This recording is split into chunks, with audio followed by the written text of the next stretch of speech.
عامل نے جو بھی کہا کیا اس پر 100% اعتبار کیا جا سکتا ہے؟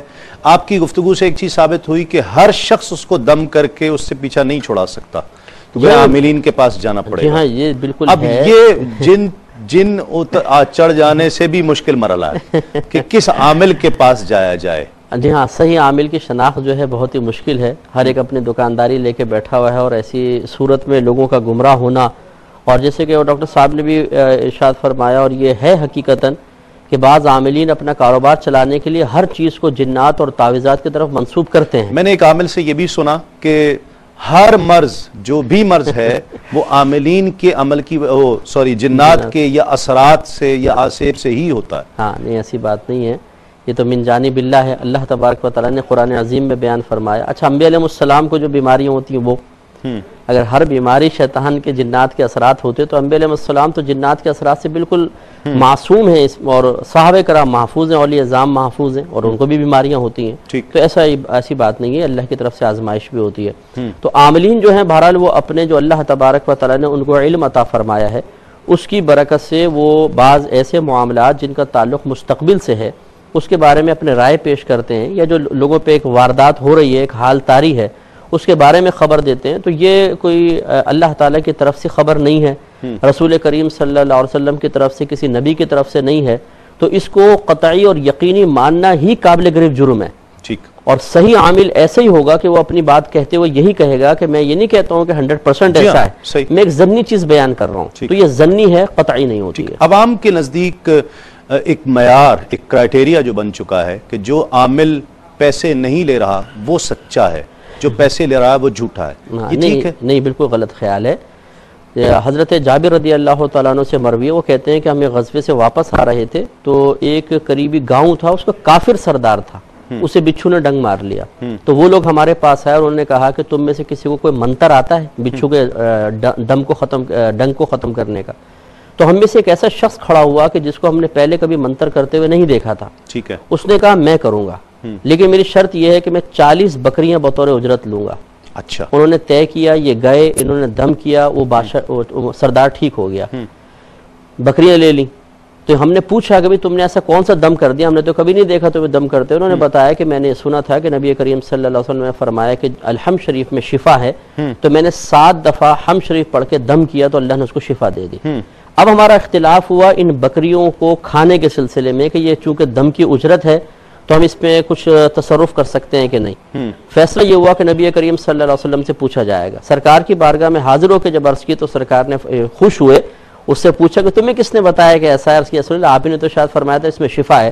تو سرکار سے جب بکریوں کے متعلق سوال ہوا تو آپ نے فرمایا کہ اس میں سے ہمارا حصہ بھی مقرر کرو۔ اب یہ دیکھیے باقاعدہ ایک عمل کیا، اس کی اجرت لی، اور سرکار نے بھی تناول فرمایا، اس سے معلوم ہوا کہ یہ حلال ہے، اس میں کوئی حرج نہیں۔ صحیح۔ کالر ہمارے ساتھ ہیں، السلام علیکم۔ السلام علیکم۔ وعلیکم السلام۔ تسلیم بھائی، میں انڈیا سے ہدایت علی بات کر رہا ہوں۔ جی بھائی فرمائیے۔ میں یہ پوچھنا چاہ رہا ہوں، جیسے کسی آدمی کی کڈنی خراب ہے، ڈاکٹر نے کہہ دیا اس کی دونوں کڈنیاں خراب ہو گئی ہیں اور اس کی کڈنی ٹرانسپلانٹ ہونی، دوسری کڈنی لگنی ہے، تو اسلام میں اس کی کہاں تک اجازت ہے؟ اچھا ٹھیک ہے، بالکل آپ کو بتاتے ہیں۔ ایک کال ہمارے ساتھ اور ہیں، السلام علیکم۔ السلام علیکم۔ وعلیکم السلام، میں لاہور سے مسز شعیب بات کر رہی ہوں۔ جی بہن۔ جی میرا بیٹا ہے، اس کا نام محمد جنید شعیب، عمر 11 سال ہے۔ اس کو ایک بچوں کی بیماری ہے جسے آٹیزم کہتے ہیں۔ سوری؟ بچہ آٹیزم۔ اچھا۔ اس میں بچہ بولتا نہیں ہے اور سوشل اس کے جو ریلیشن ہوتے ہیں اور ایموشنز ہوتے ہیں وہ اس میں نہیں ہوتے بالکل بھی۔ اب پچھلے سال اس کو ایک جسمانی بیماری بھی ڈائیگنوز ہوئی ہے جسے مسکولر ڈسٹرافی کہتے ہیں۔ ٹھیک ہے۔ دونوں ہی بیماریاں لا علاج ہیں، ذہنی بھی اور جسمانی بھی۔ اللہ۔ اور ابھی ہمیں لاسٹ ایئر ایک مفتی صاحب نے یہ بتایا کہ بچے کو جسمانی اور ذہنی بیماری نہیں ہے، بلکہ جب یہ پیدا ہوا تھا تو وہاں اس ہاسپٹل میں وہاں پہ ایک عالم جبروت کی مخلوق ہے جس کا اثر ہے اس بچے کے اوپر۔ وہ مسلسل اس کے دماغ کو چاٹ رہی ہے، چھوٹا کر رہی ہے چاٹ چاٹ کے، اور انہوں نے ہی اس کی ٹانگ بھی کھینچی ہوئی ہے۔ تو اب یہ ہے کہ میں یہ پوچھنا چاہتی ہوں کہ کیا ایسا ممکن ہے؟ اور انہوں نے یہ کہا کہ وہ صرف کوئی ایک نہیں ہے، پورا ایک قبیلہ ہے.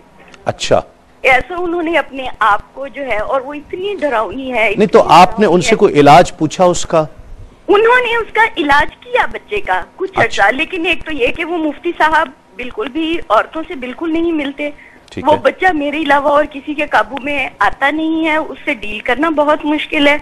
دوسری یہ کہ ان کی ٹائمنگز کچھ ایسی ہیں کہ بچے کو وہاں پہ لے جانا، بہت دور رہتے ہیں وہ ہمارے گھر سے، وہاں پہ لے جانا، وہاں پہ بیٹھ کے باری کا انتظار کرنا بہت مشکل ہوتا ہے. بچہ اپنے آپ کو مارتا کاٹتا ہے، دوسروں کو بھی مارتا اور کاٹتا ہے سم ٹائم.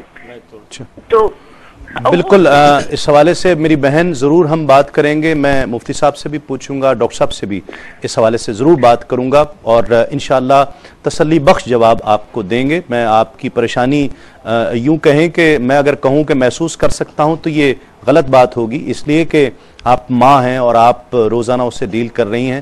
یقیناً آپ بہت اچھے طریقے سے محسوس کر رہی ہوں گی. بہرحال ہم آپ کی پریشانی کا اندازہ لگا سکتے ہیں. شہباز فریدی ہمارے ساتھ تشریف فرما ہے اور ایک کلام جو آپ کی نئی البم میں آیا، میری جھولی میں رہتے ہیں ٹکڑے محمد کے، وہ میں سننا چاہتا ہوں، ناظرین بھی ہمارے سننا چاہتے ہوں گے. میری جھولی میں رہتے ہیں سدا ٹکڑے محمد کے، میری جھولی میں رہتے ہیں سدا ٹکڑے محمد کے. ازل سے کھا رہا ہے یہ گدا ٹکڑے محمد کے، ٹکڑے محمد کے. میری جھولی میں رہتے ہیں سدا ٹکڑے محمد کے. کیا بات، بہت خوب. پڑی ہے کیا مجھے شاہوں کے در سے جا کے میں مانگوں، پڑی ہے کیا مجھے شاہوں کے در سے جا کے میں مانگوں. کھلاتا ہے مجھے میرا خدا ٹکڑے محمد کے، ٹکڑے محمد کے.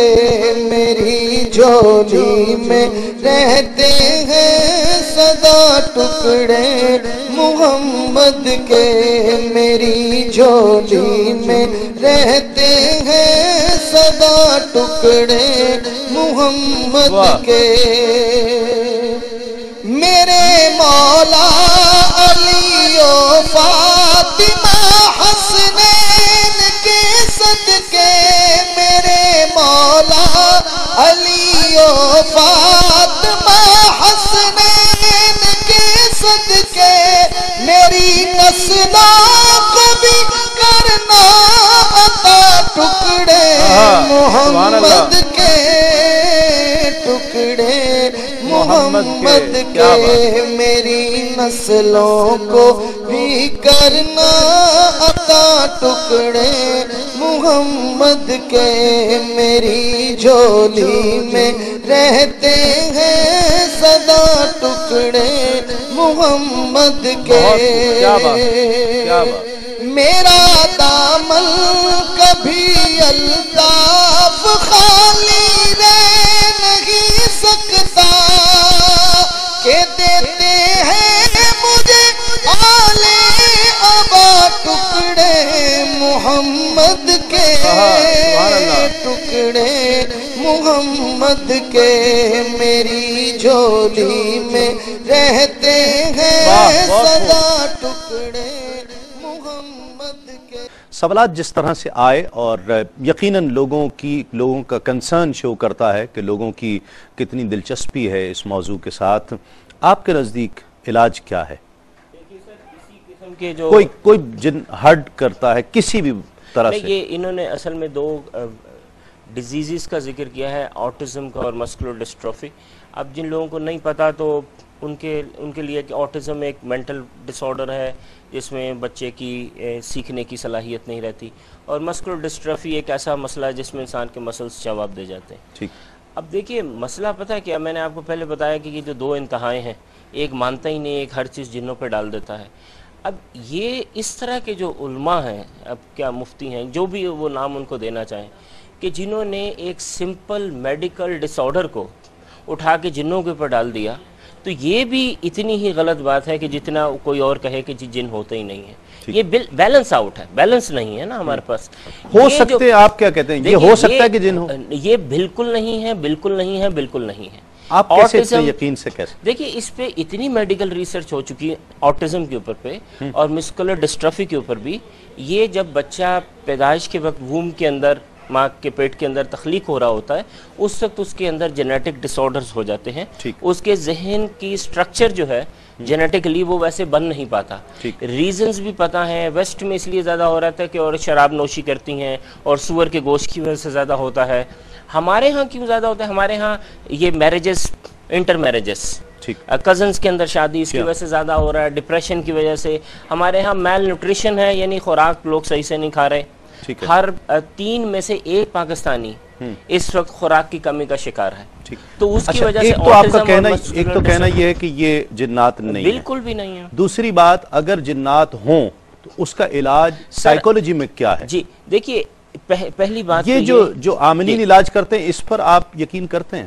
سر پہلی بات میں آپ کو یہ بتا دوں، میں اس طرح کے cases day in day out دیکھتا ہوں کہ جہاں پہ پیدائشی ڈس آرڈر ہے، بچے کے ساتھ سائیکولوجیکل یا فزیکل ہینڈی کیپ ہے، ذہنی یا جسمانی معذوری ہے، اور اس کو جنات پہ ڈالا جاتا ہے۔ جنات اس چیز پہ قطعی قادر نہیں ہیں کہ وہ ایک بچے کو جسمانی اور ذہنی طور پہ معذور کر سکیں۔ اگر میں اتنے کیسز یہ دیکھتا ہوں کہ اگر آج کے اس پروگرام سے ہماری قوم کو یہ بات سمجھ میں آ جائے نا، تو میں سمجھوں گا کہ سحری میں یہاں بیٹھ کے یہ بات کرنے کا کوئی ہمیں بھی اجر مل جائے گا۔ لوگ thousands روپیز ضائع کرتے ہیں صرف یہ سوچ کے کہ اس بچے کے اوپر پیدائشی جو ذہنی اور جسمانی معذوری ہوئی ہے، یہ کسی جن کی کارستانی ہے، اور 20,000 اور 30,000 اس وقت گوئنگ ریٹ چل رہا ہے اس طرح کے عاملوں کا، اور اس میں سے ہم اس کو نکال لیں گے۔ ایسا قطعی نہیں ہے، قطعی نہیں ہے، قطعی نہیں ہے۔ 2% کیسز ہیں 100 میں سے جہاں پہ واقعی جن کا کوئی اثر ہوتا ہے، اور میں نے پچھلے 10 سال کی پریکٹس میں دیکھا ہے کہ وہ کم ہوتا جا رہا ہے۔ اب جن ہمارے شہروں میں نہیں رہ رہے، اب وہ دور جا رہے ہیں آبادیوں سے، ان کو یہاں چین نہیں، ہمیں انسان کو یہاں چین نہیں، تو بیچارے جن کو کہاں سے چین ہوگا؟ لیکن انسان تو جنگل میں نہیں جا رہا، وہ جنگل کم ہو رہے ہیں، جنگل کم ہو رہے ہیں، جنوں کی آبادی بیچاروں کی کم ہو رہی ہے، وہ زمین چھوڑ چھوڑ کے ادھر ادھر مارے اس وقت پھر رہے ہیں۔ ٹھیک، آپ کیا کہتے ہیں مفتی صاحب، یہاں پر جن ہو سکتے ہیں؟ جی ہاں، بالکل ہو سکتے ہیں، جیسے ڈاکٹر صاحب نے بھی فرمایا اور آپ نے نسبت کی شیطان کی طرف کہ شیطان نے مقرر کیا ہے، لیکن صحیح یہ ہے کہ یہ اللہ تعالیٰ کی طرف سے مقرر شدہ ہیں ہمارے لیے بطور آزمائش، اور شیطان بھی اضافی طور پہ مقرر کرتا ہے، اور پورے قبیلے، جیسے حضرت نے فرمایا بالکل ٹھیک ہے کہ قبیلے کے قبیلے آتے ہیں۔ ٹھیک ہے، تو ایک شیطان جو ہمارے ساتھ، اسے قرین کہا جاتا ہے۔ نبی کریم صلی اللہ علیہ وسلم نے فرمایا کہ جب بچہ پیدا ہوتا ہے تو اللہ تبارک و تعالیٰ اس کے ساتھ ایک شیطان اور ایک فرشتے کو پیدا کرتا ہے۔ فرشتہ تا حیات اسے نیکی کی دعوت دیتا ہے اور شیطان بدی کی دعوت دیتا ہے۔ اس کے علاوہ سینکڑوں ایسے جنات ہوتے ہیں، کیونکہ جو خراب قسم کے ہوتے ہیں وہ روحانی ماحول کی وجہ سے، قرآن پاک کی تلاوت کی برکت سے، جیسے حدیث میں سرکار نے فرمایا جس گھر میں سورہ بقرہ پڑھی جائے اس گھر سے شیاطین بھاگ جاتے ہیں۔ تو اس طرح جو ماحول اچھا ہوتا ہے تو یہ برے تو چلے جاتے ہیں، لیکن جو نیک اور پرہیزگار جنات ہیں باقاعدہ آپ کے اور میرے اطراف میں ہوتے ہیں، رہ سکتے ہیں، اور بالکل رہتے ہیں۔ سوالوں کے جواب شامل کرتے ہیں۔ یہ بہن نے فرمایا تھا کہ یہ آنکھ میں حالت روزہ میں ڈراپ ڈالنے کا کیا شرعی حکم ہے؟ دیکھیں، آنکھ میں اور حلق کے درمیان چونکہ ایک روٹ ہے، پیسیج ہے، لہٰذا اگر آنکھ میں ڈراپ ڈالیں گے تو اس سے روزہ ٹوٹ جائے گا، اس لیے اس میں احتیاط کی جائے۔ دوسرے نے فرمایا تھا کہ خواب کیا شیطانی وسوسوں کی وجہ سے آ سکتے ہیں کہ نہیں؟ دیکھیں، خواب تو من جانب اللہ ہی ہوتا ہے، ہاں اس میں شیطانی وساوس کی مداخلت ہو سکتی ہے۔ تو خواب کئی قسم کے ہوتے ہیں، ایک رحمانی خواب ہوتا ہے اللہ کی طرف سے، نفسانی خواب نفس کی طرف سے، شیطانی خواب شیطان کی مداخلت کے ساتھ، اور ایک ہوتا ہے طبعی خواب کہ جو طبعی کیفیات کی وجہ سے بہت سی چیزیں خواب کی شکل میں متشکل ہو کر نظر آتی ہیں، تو اس میں شیطانی وساوس ہو سکتے ہیں۔ ایک بہن نے فرمایا 1 تولہ سونے کی زکوٰۃ کتنی بنے گی؟ تو دیکھیں، سونے کا نصاب 7.5 تولہ سونا ہے، اگر اس کے علاوہ اور کوئی مال نہیں ہے تو 1 تولہ سونے پہ زکوٰۃ نہیں بنتی ہے۔ بھائی نے فرمایا تھا کہ کیا ٹیلی فون پر نکاح ہو سکتا ہے؟ دیکھیں، اگر اس طرح کیا کہ جانبین سے ایک طرف لڑکی بیٹھی ایک طرف لڑکا، اور براہ راست ایجاب و قبول ٹیلی فون پر ہو رہا ہے تو یہ شرعاً نہیں ہو سکتا، کیونکہ نکاح کے درست ہونے کی شرط یہ ہے کہ ایجاب و قبول ایک مجلس ایک محفل میں ہو، یہی طریقہ ہمیں شریعت نے بتایا ہے۔ لہذا اس میں ہوگا یہ ٹیلی فون پہ نکاح اس صورت میں جائز ہو سکتا ہے کہ جب مثال کے طور پہ لڑکا وہاں سے فون کر دے اور یہاں کسی کو اپنا وکیل بنا دے کہ آپ میری طرف سے اس محفل میں ایجاب کر لیجئے گا، اب وہ وکیل جو ہے وہ ایجاب کرے گا، لڑکی قبول کرے گی تو ایک محفل میں ہو جائے گا، یہ نکاح درست ہوگا۔ ٹھیک ہے۔